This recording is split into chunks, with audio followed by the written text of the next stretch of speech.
ओम नमो भगवते वासुदेवाय। ओम नमो भगवते वासुदेवाय। ओम नमो भगवते वासुदेवाय। तो हम लोग पहले स्कंद के 16 अध्याय के 9वें श्लोक में है। 9th वाला श्लोक आज हम पढ़ेंगे। मंदस्य मंद प्रज्ञस्य वयो मंदायुषा च वै निद्रया ह्रियते नक्तं दिवा च व्यर्थ कर्मभिः। इसका अर्थ और तात्पर्य श्रील प्रभुपाद द्वारा श्रील प्रभुपाद की जय।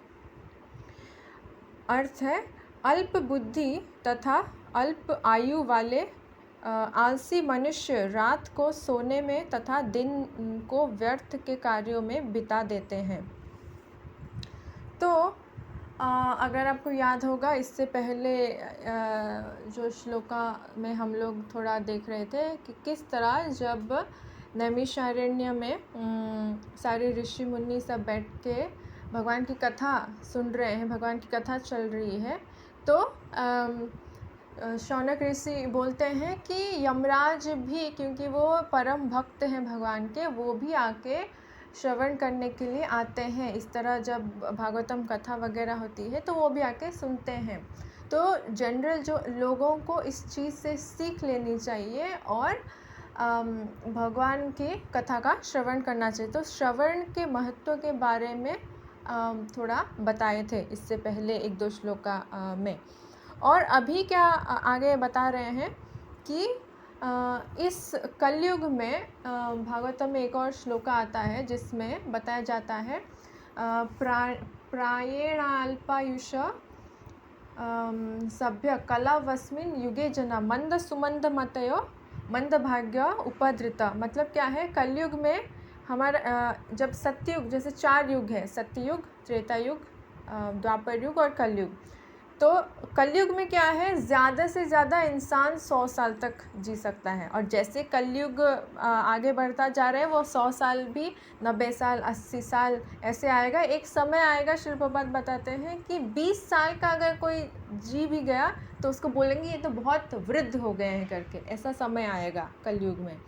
तो जनरल देखा जाए तो 100 साल का आयु होता है। और उससे पहले जो था द्वापर युग में 1000 साल का की आयु होती थी। और उससे पहले उसका 10 टाइम्स, मतलब कितना हो गया, 1000 के 100,000 वैसे। और उससे सत्ययुग में और ज़्यादा आयु उसका मतलब 10 टाइम्स उसका ज़्यादा रहता था। बट इस कलयुग में क्या है, जैसे कलयुग धीरे धीरे आगे बढ़ता जा रहा है, वैसे जो आयु है वो घटती जा रही, कम होती जा रही, कम होती जा रही है। हाँ, और इस युग का के लोगों का स्वभाव, मतलब वो किस तरह है, मंद सुमंद मतयो, मतलब बहुत आलसी। मंद मतलब आ गया आलसी, सुमंद मतयो आ गया पता नहीं कौन सा रास्ता सही है कौन सा गलत है ना। ज़्यादातर लोग क्या है, गलत रास्ते पे ही जाते हैं। इंद्र तृप्ति का रास्ता क्या है, गलत रास्ता है। तो फिर मंद भाग्य, हम लोग बहुत मतलब अनलकी होते हैं। जैसे पहले ज़माने में लोग इवन कलयुग में भी वैदिक कल्चर, जब भारत में सब वैदिक कल्चर के हिसाब से जीते थे, तब बहुत खुश रहते थे। बहुत सिंपल लाइफ था। हाँ, और बहुत खुश रहते थे और प्रकृति के नियमों के साथ चलने का प्रयत्न करते थे। बट अभी के जो युग में, जब मॉडर्न साइंस वगैरह सब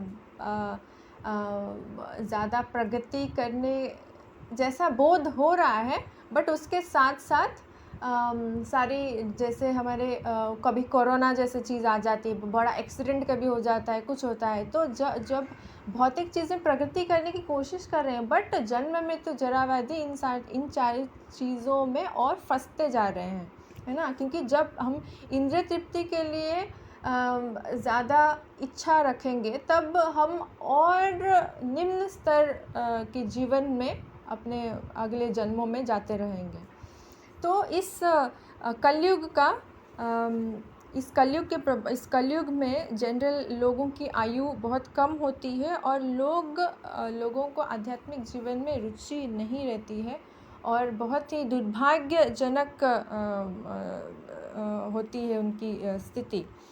और वे रात को सोने में तथा दिन में व्यर्थ के कार्यों में बिता देते हैं। व्यर्थ के कार्य का क्या मतलब है? ठीक है, कोई जॉब कर रहे हैं, वो कर रहे हैं, बट अगर जॉब का जो भी रिज़ल्ट आता है, जनरली क्या होता है कॉरपोरेट सेक्टर में, जितना मैंने देखा है मेरे जॉब करते टाइम, मंडे टू फ्राइडे लोग जॉब करते हैं और सैटरडे संडे क्या करते हैं, क्लब में गए या फिर किसी होटल में या फिर फ्रेंड्स के साथ घूमना फिरना, यही सब करते हैं। जो पैसा सारा वो लोग इकट्ठा करते हैं वो सारे ऐसी चीज़ों में ही चला जाता है। तो एक तरह से ये सारी इंद्रिय तृप्ति के लिए ही कर रहे हैं। तो इसीलिए बोला गया है कि व्यर्थ में वो अपना जीवन व्यर्थ के कार्यों में लिप्त हैं। और आगे श्रील प्रभुपाद तात्पर्य में बताते हैं, अल्पज्ञ लोग मनुष्य जीवन के वास्तविक महत्व को नहीं जानते। तो यहाँ पे प्रश्न आता है कि मनुष्य जीवन का वास्तविक महत्व क्या है? क्या कोई बताना चाहेंगे कि मनुष्य जीवन का वास्तविक महत्व, मनुष्य जीवन हमें क्यों मिला है? कोई पर्पज़ है इस मनुष्य जीवन का? कोई स्पेसिफिक पर्पज़ है? हरे कृष्ण माता जी, भगवत प्राप्ति के लिए। जी, बहुत बहुत शुक्रिया माता जी।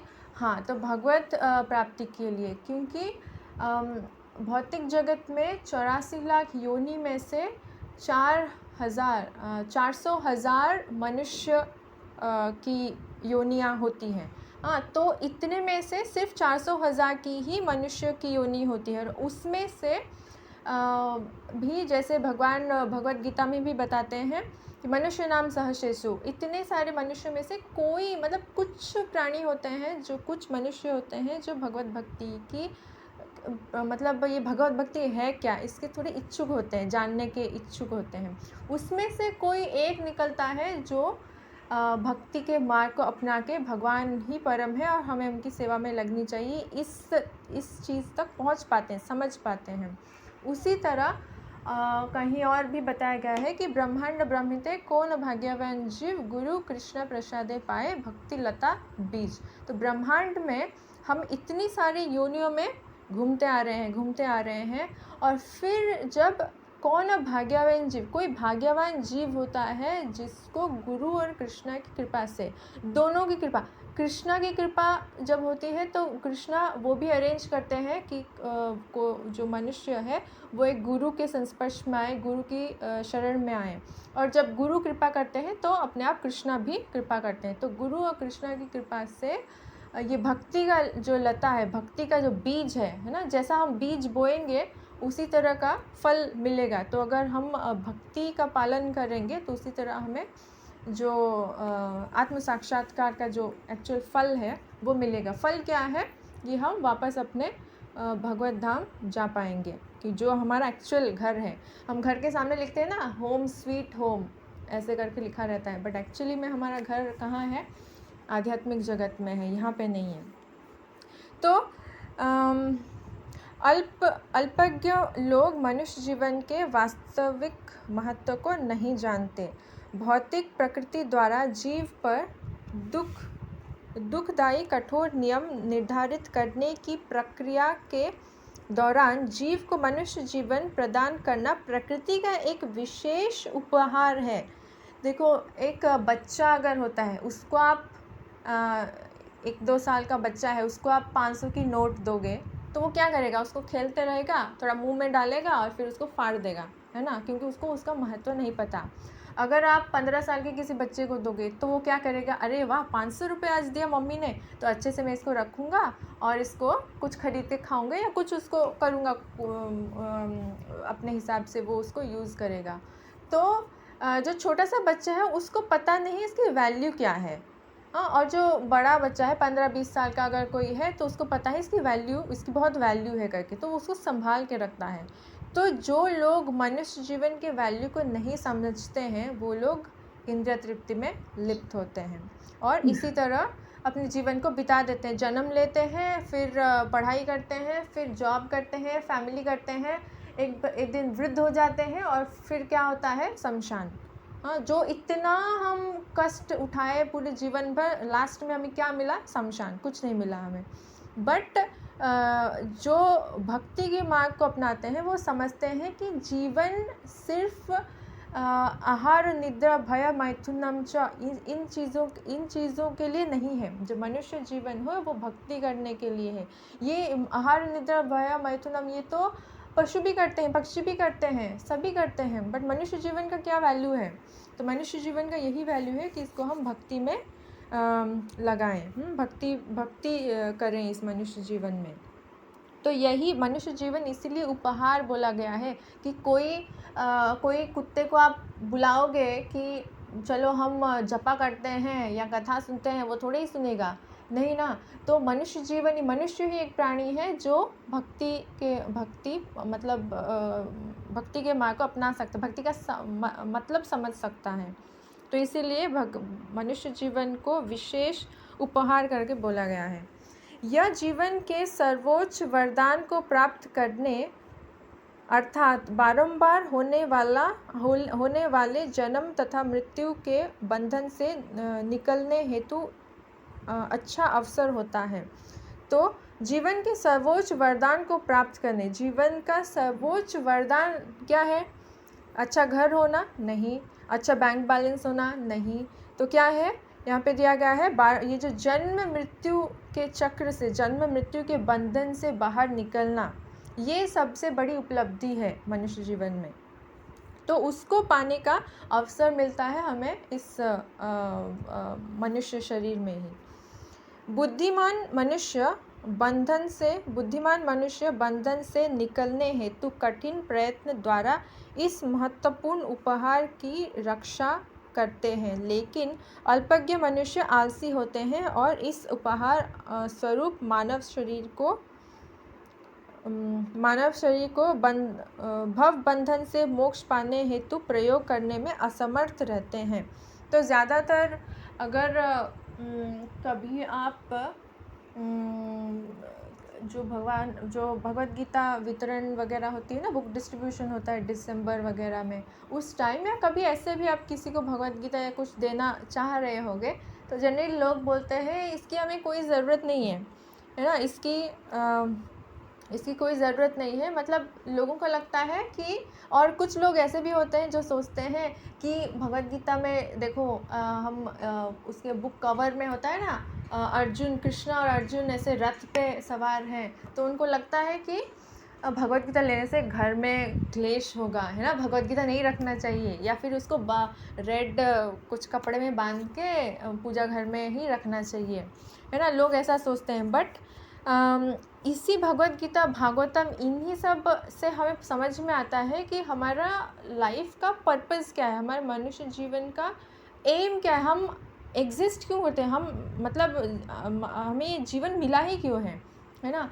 आप किसी स्कूल में जाओ, कहीं जो स्कूल में या फिर कॉलेज में या फिर हायर स्टडीज़ में, कहीं पे ये चीज़ नहीं सिखाई जाती है, except Krishna consciousness, except Srila Prabhupada books, except ISKCON, या फिर किसी भी आध्यात्मिक ग्रंथों में हम देखें तो यही चीज़ बताई जा रही है। बट जो अल्पज्ञ मनुष्य होते हैं वो इन चीज़ों को नहीं सुनना चाहते, क्योंकि जो इंद्रिय तृप्ति है और भक्ति है वो एक साथ नहीं चल सकता, और लोग अपनी इंद्रिय तृप्ति को छोड़ना नहीं चाहते हैं। लोगों को लगता है कि भक्ति कुछ श्रील प्रभुपाद बताते हैं, मतलब हंसी मजाक थोड़ा सा वो कर रहे होते हैं अपने शिष्यों के साथ। लेक्चर देते टाइम ये चीज़ आती है कि हम लोग बुलाते हैं, प्रभुपाद बोलते हैं कि भक्त बुलाते हैं लोगों को कि आप आओ, नहीं, लोग बोलते हैं कि भक्ति क्या है, ये लोग अपना काम धंधा छोड़ के बैठ के बस जप ही कर रहे हैं, मतलब काम से भाग रहे हैं इस तरह से। बट फिर प्रभुपाद बोलते हैं कि हम जब उनको बुलाते हैं कि आप भी आओ और यहाँ पे प्रसाद लो, जप करो, ऐसे कीर्तन करो, कीर्तन में डांस होता है, कितना बहुत ही प्रसन्न रहोगे उस तरह, बट वो लोग आना नहीं चाहते हैं। क्यों नहीं आना चाहते हैं? क्योंकि वो आएंगे तो वो चीज़ों की पालन नहीं कर पाएंगे। क्यों?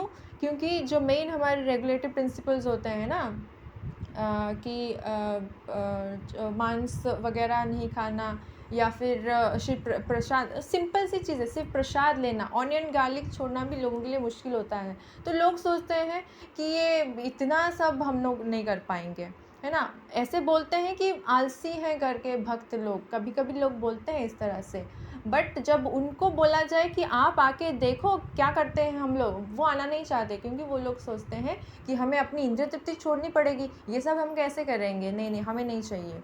बट इससे क्या होता है, वो अपने मनुष्य जीवन का जो एक्चुअल लक्ष्य है उससे भटक रहे हैं। जो यहाँ पे बोला गया था ना, उपहार है, प्रकृति का एक विशेष उपहार है, बट इस उपहार का वो लोग अच्छे से प्रयोग नहीं कर पा रहे हैं। जैसे कोई कोई बहुत ही मूल्यवान रत्न आपके पास है, बट आपको उसकी वैल्यू नहीं पता है, तो आप क्या करोगे, उसको डस्टबिन में फेंक दोगे, क्या पत्थर है करके डस्टबिन में फेंक दिया, है ना। तो उसी तरह जब मनुष्य को अपने जीवन का लक्ष्य पता नहीं होता है कि हमें भगवान की सेवा में लगनी चाहिए, तो वो इंद्रिय तृप्ति में ही लिप्त होते हैं, आध्यात्मिक चीज़ों में रुचि नहीं दिखाते हैं। आगे शिल प्रपाद बताते हैं, वे तो तथाकथित आर्थिक विकास में अधिक रुचि दिखाते हैं और क्षणिक शरीर के इंद्रिय भोग हेतु ही जीवन भर कठिन परिश्रम करते रहते हैं। प्रकृति ने इंद्रिय भोग की अनुमति तो पशुओं को भी दे रखी है, और इस प्रकार मनुष्य को भी अपने पूर्व जन्म या इस जन्म के अनुसार कुछ न कुछ इंद्रिय भोग तो दिया ही गया है। तो क्या बता रहे हैं श्रील प्रभुपाद की, तो आजकल के लोग ज़्यादातर किस तरह अपना बैंक बैलेंस बढ़ाएं और किस तरह सोसाइटी में अच्छा पोजीशन हो, पावर हो, इन सब चीज़ों के पीछे ही भाग रहे हैं। इसीलिए बोलते हैं ये इन सब चीज़ों के लिए हमारे पास टाइम नहीं है। जब 70 ईयर्स 80 ईयर्स के हो जाएंगे, सारे हमारे ड्यूटीज़ ख़त्म हो जाएंगे, तब जाके हम लोग सोचेंगे इसके बारे में। बट एक्चुअली में कभी ड्यूटीज़, मटेरियल भौतिक ड्यूटी, भौतिक कर्तव्य जो होते हैं वो कभी ख़त्म नहीं होते हैं। तो इसीलिए जितनी जल्दी हमें भक्ति के बारे में पता चले, उतनी जल्दी हमें इस चीज़ को अपनानी चाहिए। और श्री प्रभुपाद बताते हैं कि प्रकृति के नियमों के हिसाब से जो भी शरीर मिलता है जीव को, उसकी कुछ इंद्रिय तृप्ति की चीज़ें ऑलरेडी निर्धारित होती है। तो मनुष्य के लिए जितना मिनिमम चाहिए वो ऑलरेडी मतलब प्रकृति ने दिया हुआ है। जैसे मनुष्य हम लोग क्या करते हैं, 2 चपाती या 3 चपाती खाने के लिए लोग जाके 10 घंटे 12 घंटे, आजकल तो पता नहीं 24 घंटे भी लोग काम करने के लिए पीछे नहीं हटते हैं। बट अगर हम देखें जंगलों में, अफ्रीका के जंगलों में जहाँ पे हाथी वगैरह रहते हैं, वो रोज़ कितना खाते हैं, बट फिर उनको ये चीज़ किसने उपलब्ध की हुई है, भगवान ने मतलब चीज़ों, प्रकृति में सब कुछ दिया हुआ है भगवान ने। मनुष्य के लिए हर एक चींटी के लिए भी जितना चाहिए वो सब अवेलेबल है, एक हाथी के लिए भी जो चाहिए वो भी भगवान ने उपलब्ध की हुई है। बट हम ही हैं जो कि इस चीज़ पे भरोसा नहीं करते हैं। एक एग्ज़ाम्पल दी जाती है कि अगर एक चावल का कोई बोरा या कुछ आप रास्ते में छोड़ दो, तो चिड़िया आएगी, 2-4 चुग के वो चली जाएगी, ठीक है, जितना वो खा पाएगी वो खा के चली जाएगी। मनुष्य आएगा तो क्या करेगा, वो सिर्फ जितना चाहिए नहीं, पूरा बोरा ही लेके चला जाएगा कि मैं सेव करूँगा मेरी फैमिली के लिए, कल के लिए, परसों के लिए, तरसों के लिए, है ना, सारा चीज़ ले जाएगा। इसीलिए बोला गया है कि एक्चुअली में हमें भगवान जब हम भक्ति में आते हैं तब समझते हैं कि भगवान ने सबके लिए सारी चीज़ें उपलब्ध हैं, सारी चीज़ें प्रकृति में उपलब्ध है। हमें उसके लिए ज़्यादा चिंतित होना या फिर ज़्यादा भौतिक चीज़ों में लिप्त होना, परिश्रम करने की ज़रूरत नहीं है। जितना मिनिमम चाहिए उतना करो, और मैक्सिमम पार्ट हम अपनी भक्ति में दें, क्योंकि जब हम कृष्णा को सेंटर में रखते हैं, बाकी सारे चीज़ अपने आप सही तरीके से अरेंज हो जाते हैं। तो आगे श्रील प्रभुपाद ने बता रहे हैं कि लेकिन मनुष्य को इतना अवश्य समझना चाहिए कि इंद्रिय भोग इस मनुष्य जीवन का परम लक्ष्य नहीं है। तो ये चीज़ पहले समझनी चाहिए। जैसे अगर मुझे कोई बीमारी है, जब तक मुझे समझ में नहीं आएगा कि मुझे बीमारी है, तब तक मैं उसके लिए कुछ करूँगी भी नहीं, क्योंकि मैं सोच रही हूँ मैं बहुत आराम से हूँ। जब मुझे पता चलता है कि मुझे कोई बीमारी है, तब जाके मैं डॉक्टर के पास जाऊँगी, कुछ मेडिसिन खाऊँगी या अपनी डाइट का कंट्रोल करूँगी, कुछ भी करूँगी। तो उसी तरह जब तक हम ये समझते नहीं कि इस जन्म मृत्यु जरा व्याधि, ये 4 चीज़ें मेन मतलब प्रॉब्लम्स हैं जीवन में, और इनसे बचने का कोई उपाय है, और तब हम सोचेंगे कि हाँ, तब मनुष्य सोचेगा हाँ, अगर ऐसा कुछ है जिससे मैं हमेशा प्रसन्न रह सकता हूँ, मतलब इस दुखालय शाश्वतम भरी इस भौतिक जगत से निकल सकता हूँ, तब वो भक्ति को सीरियसली अपनाते हैं, है ना। क्योंकि जब तक हम सोचेंगे कि भौतिक जगत में हम बहुत अच्छे से रह रहे हैं, तब तक हम आध्यात्मिक चीज़ को इतना सीरियसली नहीं ले पाएंगे। इंद्रिय तृप्ति, ओके, लेकिन मनुष्य को इतना अवश्य समझना चाहिए कि इंद्रिय भोग इस मनुष्य जीवन का परम लक्ष्य नहीं है। यहाँ कहा गया है कि दिन में मनुष्य व्यर्थ ही कार्य करता है, क्योंकि एकमात्र लक्ष्य इंद्रिय भोग रहता है। हम विशेष करके बड़े बड़े शहरों में तथा औद्योगिक नगरों में देख सकते हैं कि किस प्रकार मनुष्य व्यर्थ के कार्यों में लगा रहता है। तो एक लेक्चर में श्रील प्रभुपाद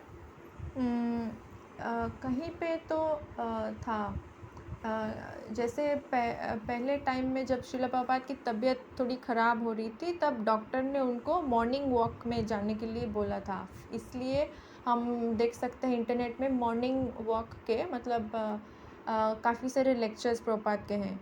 तो एक टाइम ऐसे अर्ली मतलब सुबह के टाइम मॉर्निंग वॉक में अपने भक्तों के, अपने शिष्यों के साथ जा रहे थे, तो उस टाइम वो कथा भी चल रही थी। तो उस समय श्री प्रभुपाद देखते हैं कि जो लोग हैं वो सुबह 7 बजे 6-7 बजे ऑफिस के लिए भाग रहे हैं। मतलब सभी लोग ज़्यादातर शहरों में अगर हम देखें, सुबह से ही वो निकल जाते हैं। इधर उनको ज़्यादा दूर जाना होता है, कोई दिल्ली से गुड़गांव जा रहा है, कभी कभी ऐसे भी होता है। इवन एक जगह दिल्ली या नोएडा या गुड़गांव कहीं पे भी ट्रैवल करने के लिए भी कभी कभी 2 घंटा लग जाता है। तो इस तरह की परिस्थिति है। तो श्रील प्रभुपाद देख के एक्चुअली उनके आँखों से आंसू निकलने लगे कि लोग किस तरह अपने जीवन को व्यर्थ कर रहे हैं।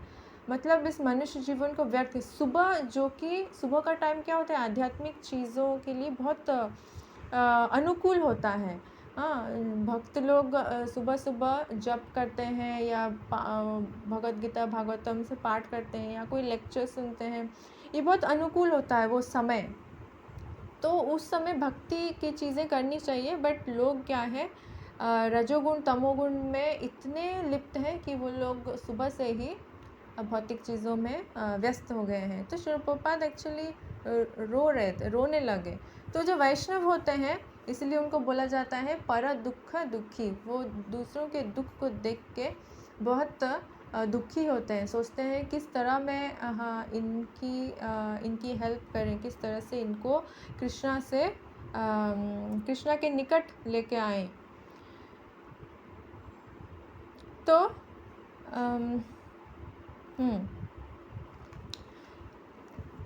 यहाँ कहा गया है कि दिन में मनुष्य व्यर्थ ही कार्य करता है, क्योंकि एकमात्र लक्ष्य इंद्रिय तृप्ति रहता है। बड़े शहरों में मनुष्य व्यर्थ के कार्यों में लगा रहता है, ठीक है। फिर मानवीय शक्ति से विभिन्न प्रकार के वस्तुएं निर्मित की जाती हैं, किंतु वे सब इंद्रिय भोग के लिए ही होती हैं।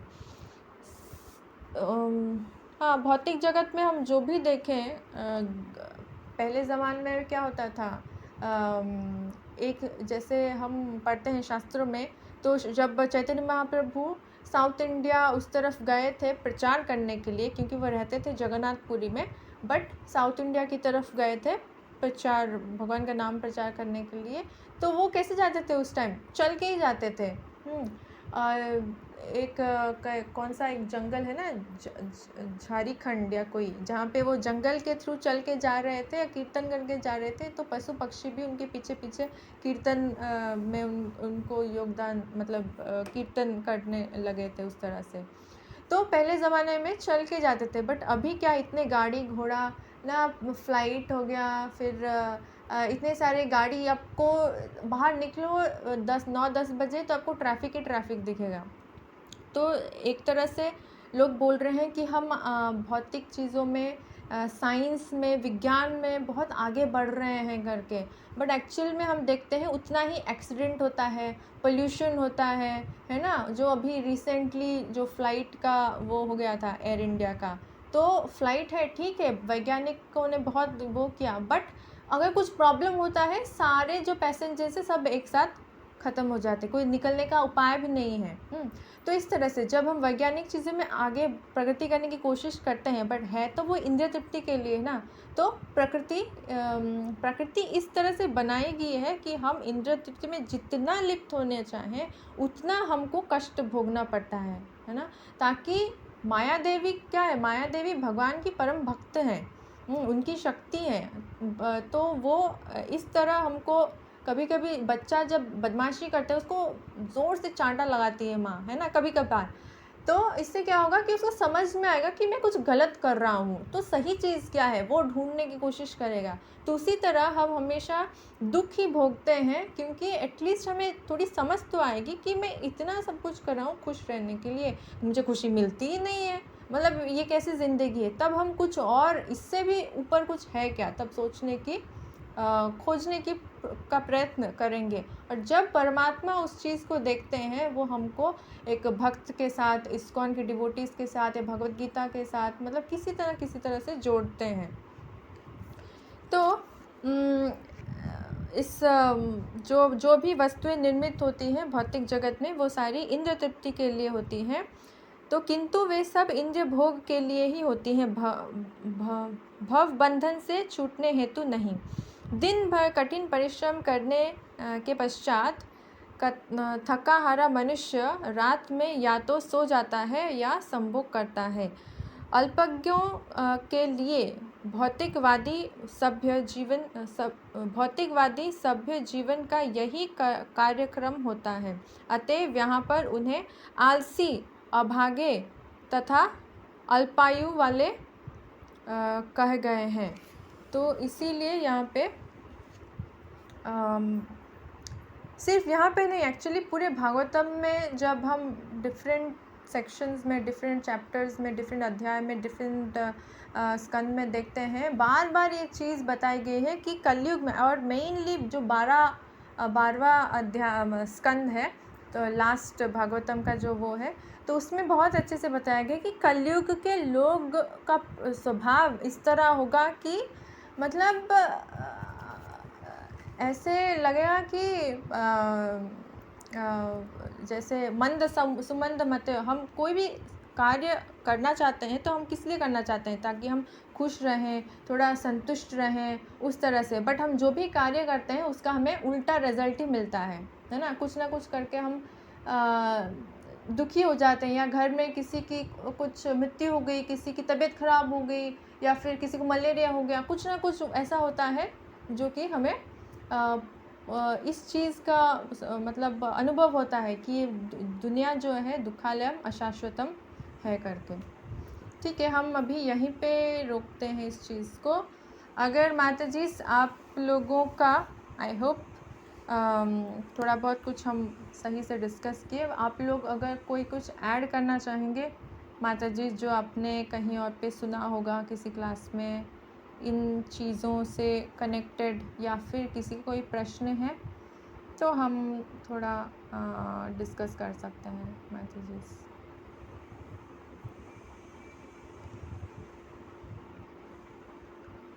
आगे नहीं जाएंगे क्योंकि आगे का श्लोका थोड़ा बड़ा है तात्पर्य, तो टाइम लगेगा उसके लिए।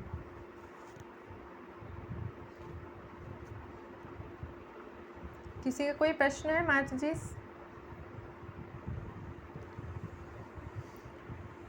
कोई पूछ सकता है कि जैसे हम पहले भी डिस्कस किए हैं, बट ये चीज़ मेरे दिमाग में आई अभी कि जैसे लोग पूछते हैं कि इस्कॉन में इतना ये मृत्यु के बारे में क्यों बोलते हैं, है ना, नेगेटिव चीज़ है इस तरह से। तो कभी कभी हमारे मन में भी आया होगा जब हम नए नए आए होंगे भक्ति में। तो एक एग्ज़ाम्पल जो प्रभुपाद से सुना है मैंने, तो प्रभुपाद बताते हैं जैसे एक बिल्ली है, वो एक चूहे को अपने मुंह में लेती है ना, और चूहा बिल्ली के मुंह में होना मतलब चूहा के लिए मृत्यु है, बिल्ली जो है मृत्यु के समान है।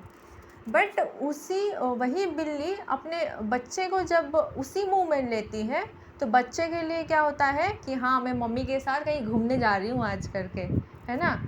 तो जो भक्ति में, जो इंद्रिय तृप्ति में लगे हैं और भक्ति को नहीं अपनाते हैं, उनके लिए मृत्यु मतलब चूहे का बिल्ली के मुंह में जाना। और जो लोग भक्ति के मार्ग को अपनाते हैं, सीरियसली लेते हैं, उनके लिए मृत्यु का मतलब होता है कि हाँ, मुझे भगवान किसी और मतलब एक और अच्छा जीवन देने वाले हैं, है ना। मतलब एक रूम से आप दूसरे रूम में जा रहे हो, उसमें कोई प्रॉब्लम नहीं है। या फिर भगवद गीता में जैसे बोलते हैं भगवान, वसाम से जीर्णानि यथा विहाय, तो उस वाले श्लोका में दूसरे चैप्टर का 22 नंबर श्लोका है, जिसमें अगर मेरा कपड़ा गंदा हो गया है तो मैं क्या करूँगी, इसको उतार के नया कपड़ा पहन लूँगी। तो उसके लिए हम रोते तो नहीं है ना कि ये मेरा पुराना कपड़ा मुझे बहुत पसंद है ना, कोई रोता नहीं है, नया कपड़ा है तो खुशी होती है। तो उसी तरह से ही जो भक्त होते हैं उनके लिए मृत्यु का मतलब है, और मृत्यु का मतलब है वो हमेशा मतलब वेट कर रहे होते हैं कि कब इस भौतिक जीवन से मुझे मुक्ति मिले और भगवान के धाम जा पाऊँ। जो शुद्ध भक्ति के स्तर पे होते हैं उनके लिए मृत्यु मतलब वो आँख बंद करना और फिर आँख खोलते ही आप भगवत धाम में हो, उस तरह से। तो जो डिवोटी होते हैं वो मृत्यु से भयभीत नहीं होते हैं, क्योंकि उनको पता है कि मैंने अपना पार्ट, अपना कार्य जो भगवान बोल रहे हैं उस चीज़ को मैं पालन कर रही हूँ। पहले तो करना है हमें, हाँ, तभी हम सोच पाएंगे कि हाँ मैं कर रही हूँ, नहीं तो हमें डाउट होगा, मैंने तो ये वाला पार्ट नहीं किया। मैं तो, भगवान बोलते हैं प्रसाद खाने को, मैं तो प्रसाद नहीं खाती थी, कभी कभी बाहर भी खा लेती थी, या फिर मैं माला अच्छे से नहीं करती थी, है ना। तो जब हम तो हमें डाउट रहता है। बट जब हम हर चीज़ को सीरियसली अपनाने की कोशिश करते हैं, एटलीस्ट कोशिश करते हैं और चीज़ों का पालन करते हैं, तब हम पूरे कॉन्फिडेंट के साथ होते हैं कि हाँ, अब भगवान मुझे जहाँ पे भी लेके जाएंगे मेरे लिए भक्ति में मतलब आगे बढ़ने का कोई रास्ता ही होगा, अच्छा ही होगा मेरे लिए। तो वो कॉन्फिडेंस रहता है। हरि बोल। हरे कृष्ण। बहुत अच्छा माता जी, बहुत अच्छा समझाते हैं माता जी आप तो। हरे कृष्ण माता जी, ये तो आप लोगों की कृपा है, मुझे तो आता जाता कुछ है नहीं, बट ऐसे ही कुछ प्रभुपाद के बुक से हाँ, वो बहुत करके। अच्छा है, एक एक बार समझ में आती है माता जी, बहुत अच्छा समझाते हैं। बहुत बहुत शुक्रिया माता थैंक जी, यू। आप ऐसे ही कृपा बनाए रखो। गुरु और वैष्णवों की कृपा, गुरु और वैष्णवों की कृपा से ही हम आगे बढ़ सकते हैं, नहीं तो ऐसे ही रहेंगे। हरे कृष्ण माता जी। हरे कृष्ण माता जी। हरे ध्यान कृष्ण। पर। हरे कृष्ण।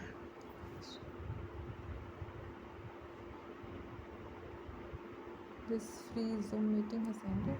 1 मिनट था, एंड कैसे हो गया? आई डोंट नो, एंड हो गया।